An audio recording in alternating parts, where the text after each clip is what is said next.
Nosso assunto hoje é o Porto de Paranaguá, que vive um bom momento. Depois de épocas no passado de complicações, hoje há resultados que são reais e é isso que nós vamos conversar com o diretor-presidente dos Portos do Paraná. É a Portos do Paraná, empresa pública que administra o Porto de Paranaguá e que está neste cargo desde 2019. Luiz Fernando Garcia da Silva, que é o atual diretor, que já tem casa em Curitiba, apesar de ser de Santos, gostou de Curitiba, estudou aqui em Curitiba e Curitiba hoje é a sua escolha. Só para começar a conversa, é a sua escolha hoje. Isso mesmo, William. É uma satisfação, né? Eu sou um paranaense por escolha. Então, passei no vestibular aqui lá, nos idos dos inícios do ano 2000 e, obviamente, me fixei no Paraná.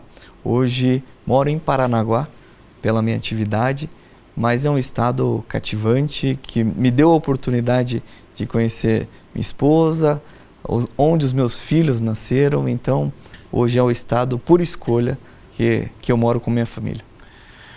Luiz, hoje uma das metas principais do governo do Paraná são as obras do Moegão. O que você pode explicar o que é esse Moegão para quem está nos assistindo e o que isso vai impactar e vai expandir o porto? Bom, o propósito do governo, principalmente da nossa gestão de governo desde 2019, é melhorar e aprimorar a nossa infraestrutura.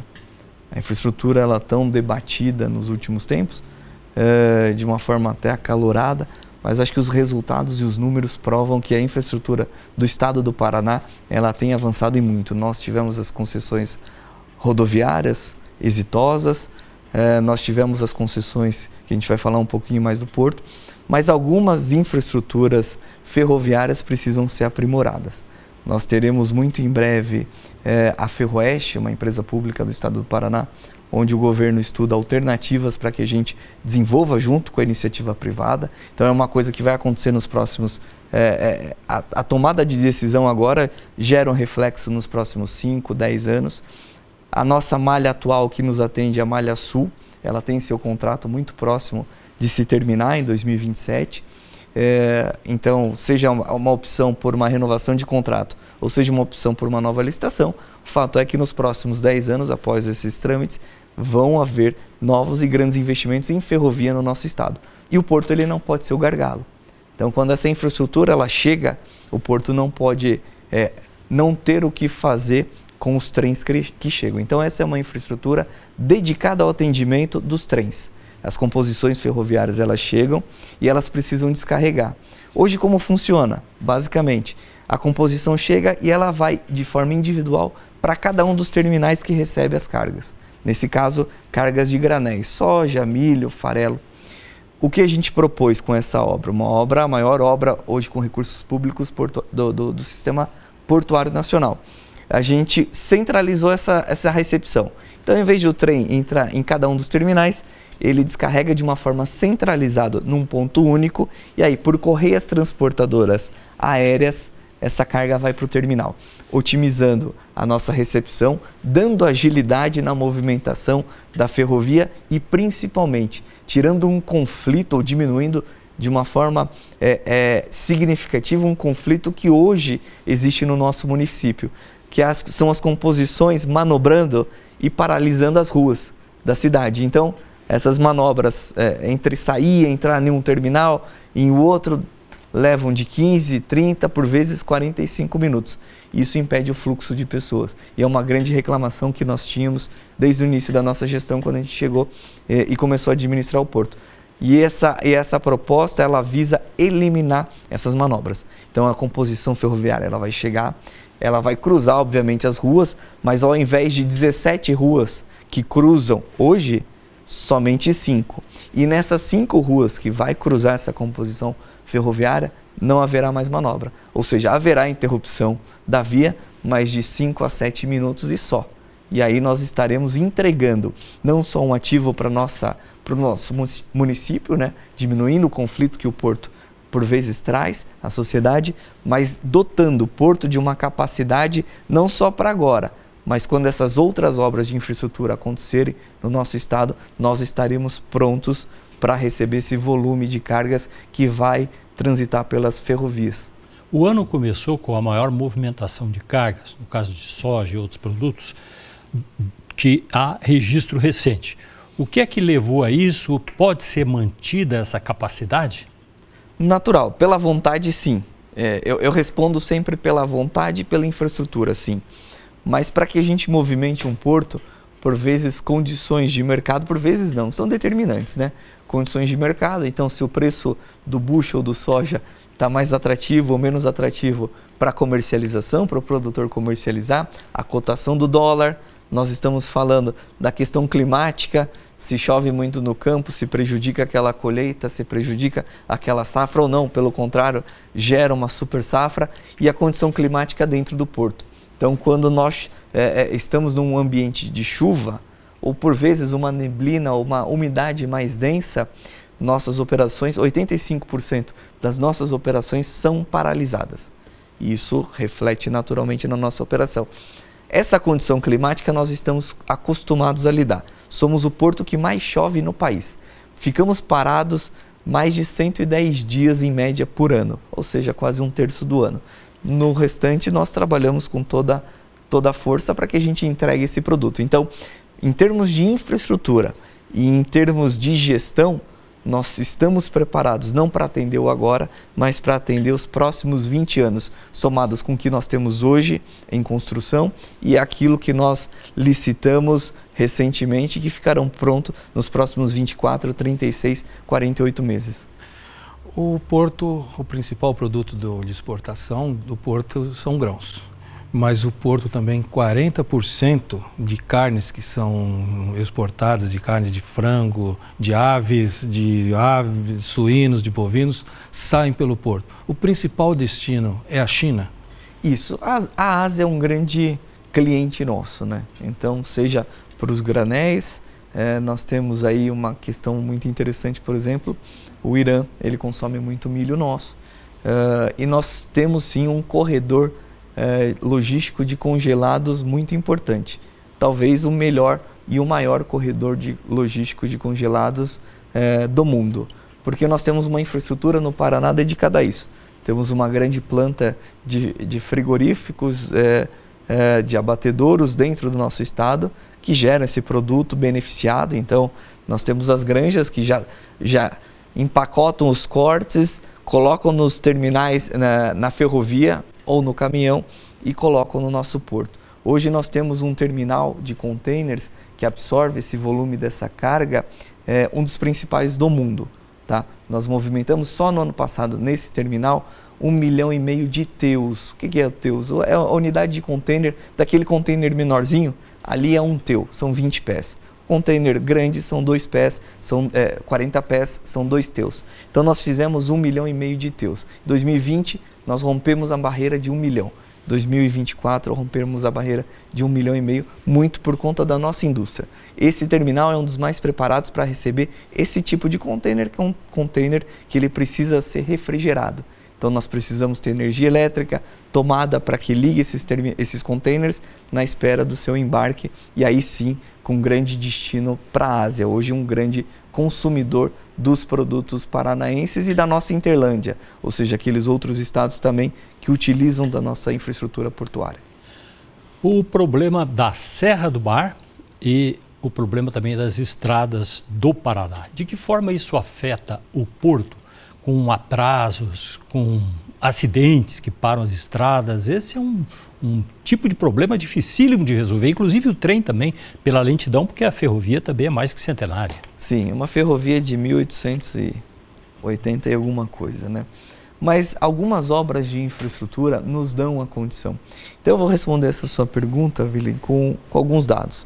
Obviamente nós precisamos melhorar a ferrovia, e eu acho que esse é o papel que o Estado vem trabalhando daquilo que é de competência do Estado, ou seja, a Ferroeste, e trabalhando junto ao governo federal na melhor solução, buscando uma rápida decisão daquilo que cabe ao governo federal, que é a concessão da Malha Sul.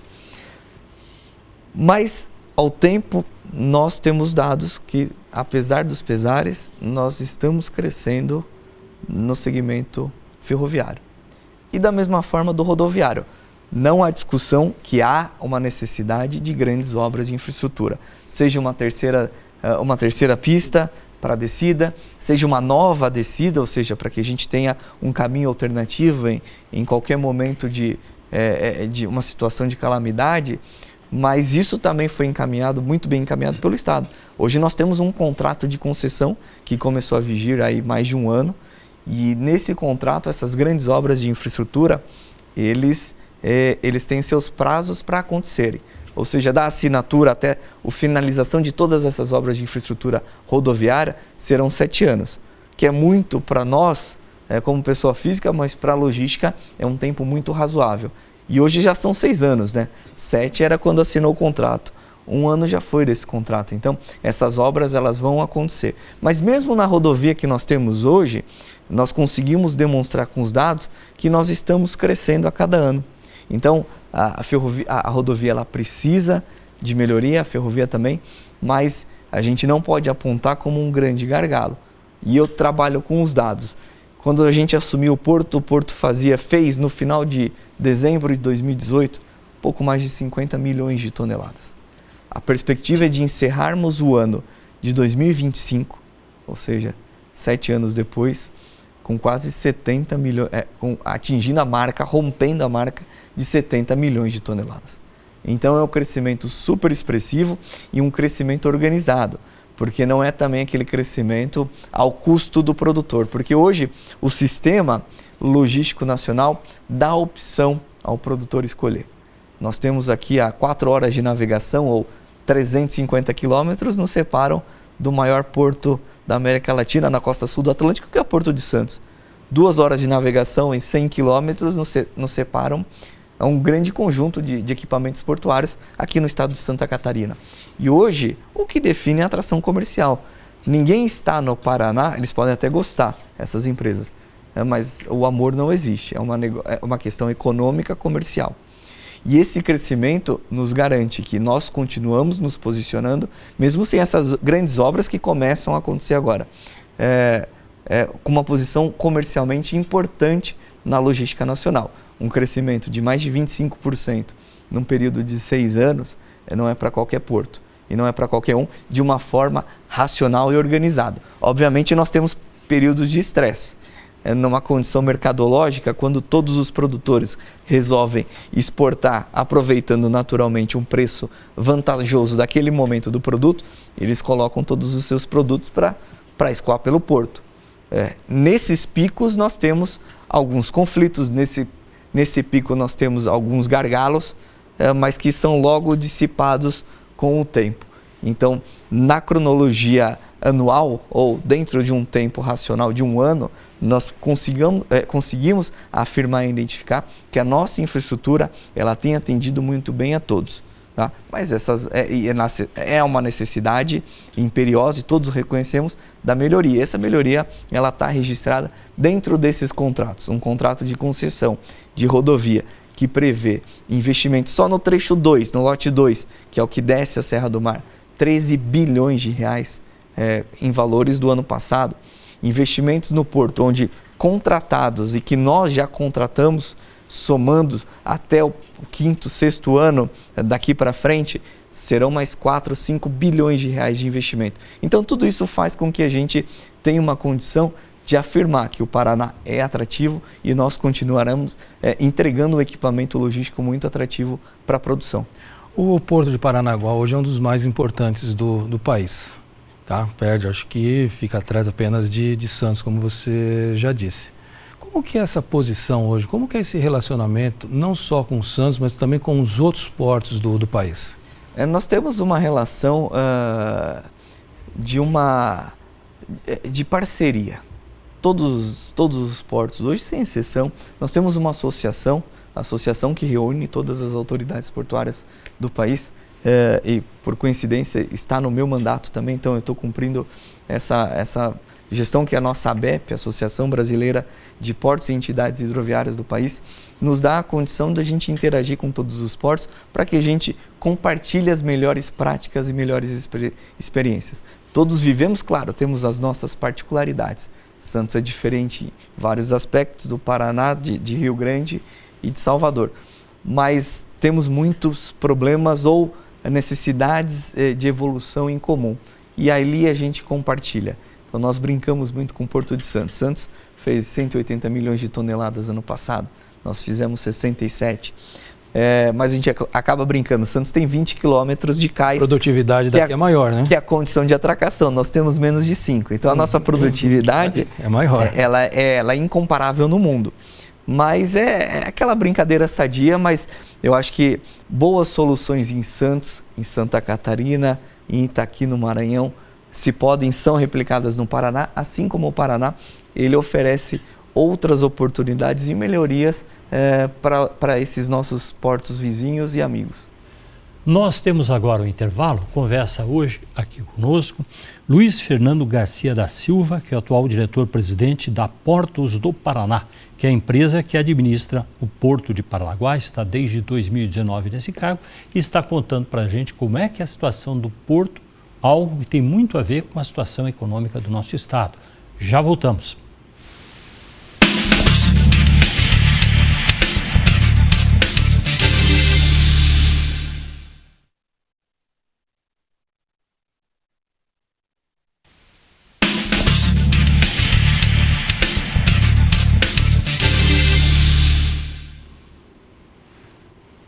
O Porto de Paranaguá, que é a referência aqui do nosso estado do Paraná no setor portuário, é o nosso assunto hoje. Estamos conversando com Luiz Fernando Garcia da Silva, ele é o diretor-presidente da Portos do Paraná, que é a empresa pública que administra o Porto de Paranaguá. Está lá desde 2019, levando adiante esse trabalho.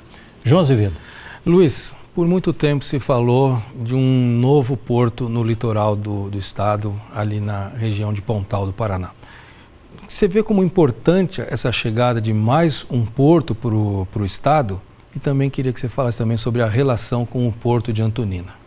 Não, sem dúvida, João. Eu acho que nós temos esse dever de incentivar o desenvolvimento da nossa infraestrutura.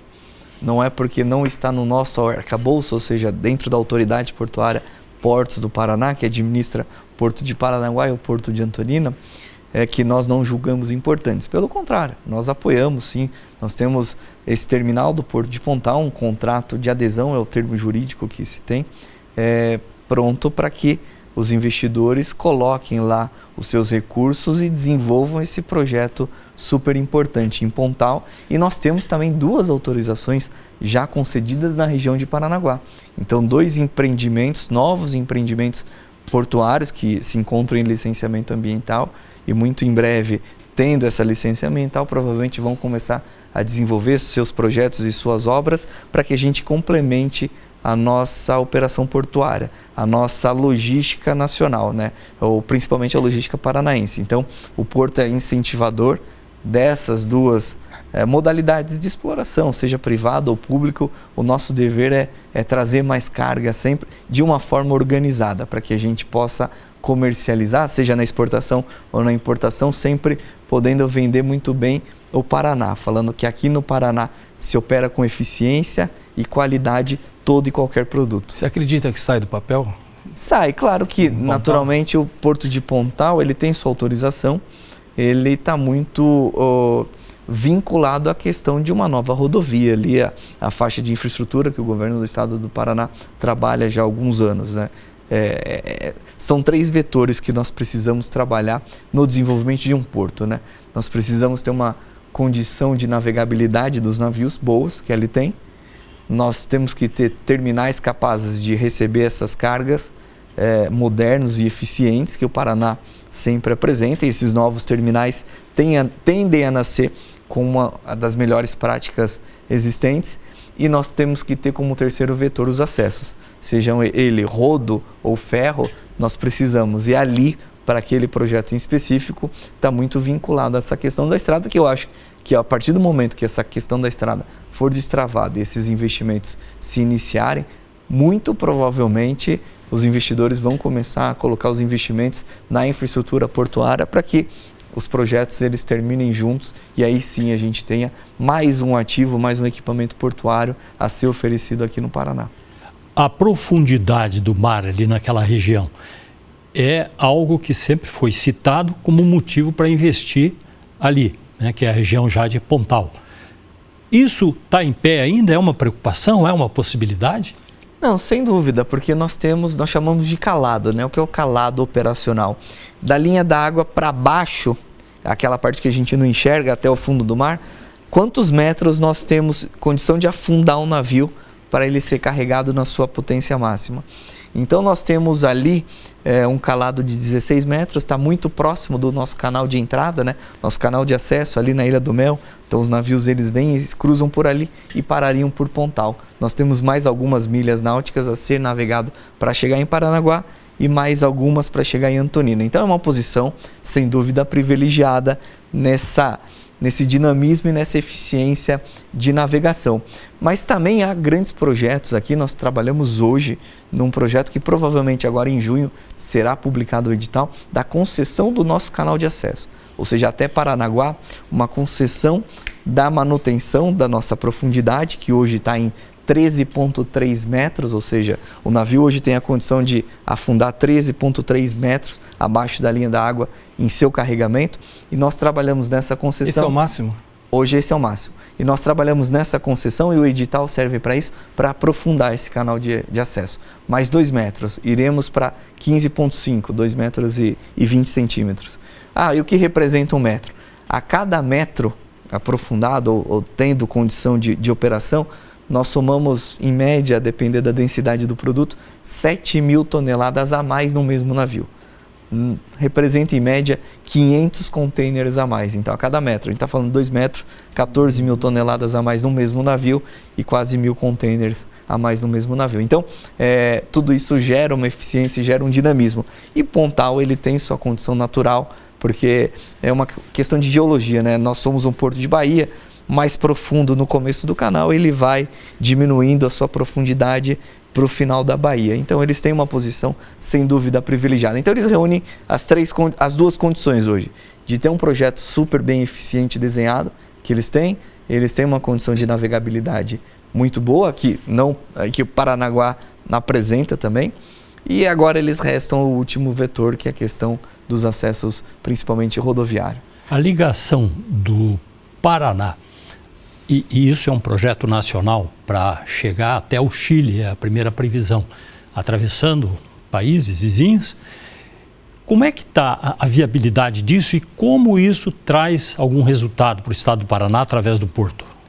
É uma discussão, né, de se ter um porta a porta, né, porta do Oceano Pacífico até o Atlântico cruzando, né, como existe no Panamá, né? O Panamá, natural, uma distância muito menor, mas existem terminais na costa do Pacífico e o mesmo terminal na costa do Atlântico para que faça essa operação de uma espécie de transbordo. Sai do navio, vai para a ferrovia, coloca e segue no Atlântico.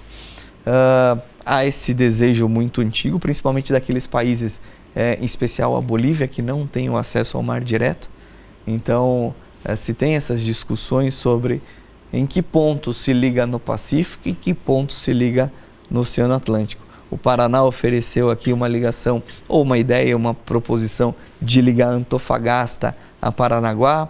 Tem a questão de uma ferrovia chamada Fiol, na Bahia, ligar com o porto de Chancay, no Peru, passando pela Bolívia. Enfim, projeções, ideias, eu não sei a que profundidade os projetos estão para poder afirmar, mas esse desejo sempre há. E é sempre uma oportunidade. Então, a oportunidade de agregarmos uma capacidade de recebermos essas cargas que vêm do Atlântico para que a gente carregue para o Pacífico, ou será que carregaremos volumes direto para o Pacífico, principalmente na comunicação com a Ásia? Mas tudo depende de custo, né? Quanto uma obra dessa custará, porque é uma engenharia fantástica, mas desafios enormes para serem superados até termos essa conexão nós temos que cruzar uma cordilheira, né? A Cordilheira dos Andes, se a gente quiser pensar no Peru ou não. Enfim, são desafios que são interessantes e intrigantes, mas não é um projeto que, na minha concepção muito pessoal, que acontece nos próximos 10 anos. Então nós temos que olhar para a nossa casa e pensar, com essa situação que nós temos hoje, que ainda é necessário carregar um navio para abastecer a Ásia, o que nós podemos fazer de melhor, e é isso que o Paraná trabalha hoje nessa condição de infraestrutura logística. Você falou em desafios. Quais são os principais desafios e oportunidades para os portos brasileiros e principalmente para o Porto de Paranaguá para os próximos anos? Quando a gente faz palestra fora do país, quando a gente vai em grandes eventos fora do país, eles sempre prezam pela confiabilidade. Ou seja, um navio é um ativo tão importante, é tão caro você contratar um navio, que ele tem que chegar, não esperar muito, atracar, fazer sua operação, seja descarregamento ou carregamento, e seguir rumo. Então essa confiabilidade talvez seja o maior desafio que nós temos hoje no mercado brasileiro, né? De termos uma previsibilidade cada vez maior de operação. Então o navio, claro, atrasos sempre acontecem, esses picos acontecem, problemas na tecnologia acontecem, mas tirando esses, nós temos que nos aperfeiçoar. A chuva é um problema que a gente não consegue lidar, né? Muitas ideias de se cobrir portos, mas não existe no mundo nenhum porto coberto. Então, assim, a gente tem que trabalhar. Esse é um fator imprevisível, mas fora esse, todos os outros eles têm que ser superados. Então, nós temos que ter uma confiabilidade nos nossos sistemas de tecnologia para que não depane, nosso sistema elétrico para que a luz não caia e se sustente todos os equipamentos e a operação do terminal. E nós temos que ter uma gestão desses ativos, que o navio chegue, opere na sua máxima potência, na nossa máxima qualidade, carregando, descarregando e vai embora, né? Navio parado, atracado ali, é um custo para todos nós. Para o porto, que vai formando outras e maiores filas, né? E para os clientes que atrasam suas mercadorias. Hoje, a indústria automotiva usa um tempo muito curto, né? Eles importam e praticamente uma semana depois, ou até mesmo, já está na linha de produção aquilo que eles estão importando. Então, esse cuidado, e esse é o nosso desafio de entregar um equipamento brasileiro, né? Cada vez mais eficiente. Uma última questão, o tempo está terminando. A ponte de Guaratuba, de alguma forma ela vai influir na passagem de caminhões, deve mudar ali aquela movimentação? É uma obra estruturante muito importante, a Secretaria de Infraestrutura vem tocando essa obra dentro do seu cronograma, mas o que eu pude acompanhar e ler nos materiais, ela não vai ser permitida a passagem de caminhões, né? São os caminhões que serão permitidos a sua passagem na ponte, são os mesmos que hoje podem passar pelo ferryboat. Então, nós não vemos a ponte como uma condição de diferencial logístico nesse momento. Então, nesse momento, não interferiria dentro dessa distribuição de carga nesses clusters portuários. Muito obrigado, presidente, pela participação aqui com a gente. Sucesso no seu trabalho, que é muito importante para o nosso estado. Muito obrigado. Eu que agradeço a oportunidade e o espaço para a gente falar um pouquinho mais do nosso porto. Luiz Fernando Garcia da Silva, diretor-presidente da Portos do Paraná, que é a empresa pública que administra o Porto de Paranaguá. Muito obrigado pela sua audiência.